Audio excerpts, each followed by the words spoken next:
परभणी शहरामध्ये झालेला अमानुष लाठीचार्ज आणि त्या लाठीचार्जमध्ये पोलीस कस्टडीमध्ये आमचा समाज बांधव शहीद सोमनाथ सूर्यवंशी याच्यावर जे गुंड प्रवृत्तीच्या पोलिसांनी त्याला हालहाल करून मारहाण करून त्याचा जीव घेतला। आज हे प्रशासन गाफील झालेलं आहे। महत्त्वाचं सांगायचं म्हटलं तर या प्रशासनाला शासनाची मूक अनुमती आहे की काय, हा एक संभ्रम या ठिकाणी समाजामध्ये निर्माण झालेला आहे। म्हणून आज सोलापुरातील अन्याय अत्याचार युवा कृती समितीच्या वतीनं या ठिकाणी सोमनाथ सूर्यवंशीला आदरांजली वाहण्याचं काम या मूकमोर्चेच्या आणि अर्धनग्न या व्यवस्थेला अर्धनग्न करण्यासाठी हे अर्धनग्न आंदोलन होतं। तुम्ही बघू शकता की इथे उभारलेल्या प्रत्येक सोमनाथ सूर्यवंशीच्या अंगावर ते व्रण आहेत जे जाती व्यवस्थेने आमच्यावर माजवलेले आहेत।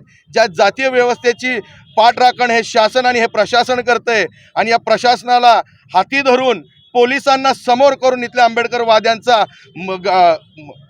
जीव मारण्याचा प्रयत्न करतोय। त्यांचा या ठिकाणी धिक्कार करण्यासाठी इथे जमलेला समस्त सोलापुरातील तरुण आहे। आणि मी या ठिकाणी एवढंच सांगतो की ही आमची शांतता, हा आमचा मोर्चा हा तुम्हाला विचलित करण्यासाठी नाही तर तुमचं डोकं भांडणावर आणण्यासाठी होता। ही चुप्पी आहे ती लवकर तुटली तर त्याचं नुकसान सरकारला, प्रशासनाला, शासनाला भोगावं लागेल। म्हणून एवढंच बोलतो। सोमनाथ सूर्यवंशी या भीमसैनिकाचा पोलीस कस्टडीमध्ये मृत्यू झाला होता। त्या निषेधार्थ आज सोलापुरात अन्याय अत्याचार युवा कृती संघटनेच्या वतीने हे एक प्रकारे मूक आंदोलन करून आम्ही शासनाचा निषेध केला आहे।